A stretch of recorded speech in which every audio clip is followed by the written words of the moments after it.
শ্রাবণ মাসের দ্বিতীয় সোমবারে শিবের মাথায় জল ঢালতে ভোর থেকেই পুণ্যার্থীদের ভিড় কোচবিহারের শৈবতীর্থ বানেশ্বর মন্দিরে। গোটা শ্রাবণ মাস জুড়ে শিবের আরাধনায় মগ্ন থাকেন শৈব উপাসকেরা। তাই শ্রাবণ মাসের প্রতি সোমবার শিবের মাথায় জল ঢালতে ভিড় দেখা যায় তাদের। শ্রাবণ মাস পড়তে না পড়তেই দূর দূরান্ত থেকে পুণ্যার্থীরা ভিড় জমান কোচবিহার ২ নং ব্লকের এই বানেশ্বর মন্দিরে।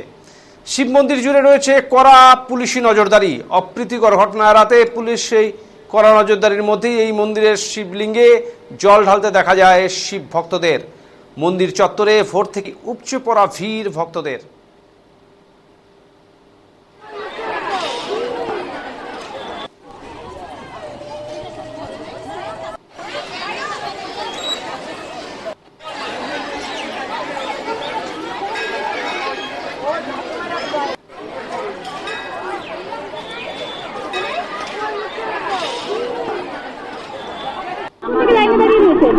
পাঁচ ঘন্টা থাকে।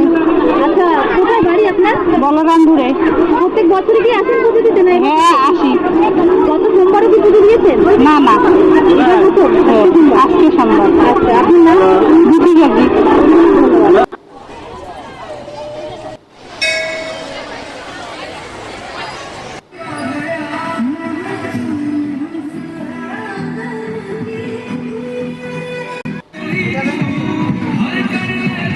এদিকে দূর দূরান্ত থেকে আসা এই পুণ্যার্থীদের পাশে দাঁড়াতে দেখা গেল Lions Club of Cooch Behar হেরিটেজকে।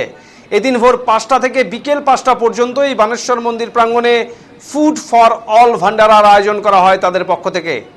Devarshi দেবনাথের সহযোগিতা নিয়ে এদিন প্রায় ৫ সহস্রাধিক পুণ্যার্থী ও সাধারণ মানুষদের মধ্যে প্রসাদ বিতরণ করেন তারা।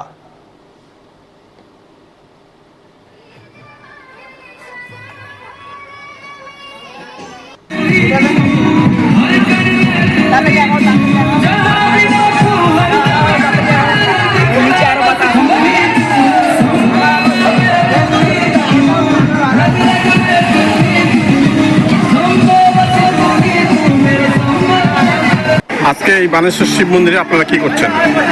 আজকে আমরা বানেশ্বর শিব মন্দিরে লায়ন্স ক্লাব অফ কোচবিহার হেরিটেজের পক্ষ থেকে ভান্ডারা বাংলায় বলে, আমরা লায়ন্স ক্লাব থেকে যেটা বলে ফুড ফর অল, সেটা হচ্ছে আমাদের লায়ন দেবশ্রী দেবনাথ। প্রতি বছর হয় এইটা। এবছরে আমাদের টার্গেট ছিল ৫,০০০, কিন্তু এখনও পর্যন্ত ৫,০০০ উপরে হয়ে গেছে রীতিমতো। আমরা আশা রাখছি আরও ৫,০০০ হবে। এখন বাজে দুপুর ১টা বাজে। যতক্ষণ পর্যন্ত লোক শেষ না হবে, ভক্তবৃন্দ শেষ না হবে, আমাদের ভান্ডারা চলতেই থাকবে। মানুষের সেবায় ছিলাম, আমরা আছি, থাকবো। প্রতি বছরই হয় এটা। আপনার নাম? আমার নাম Pankaj Ghosh, Lions Club of Cooch Behar হেরিটেজের সেক্রেটারি পদে আছি। নমস্কার।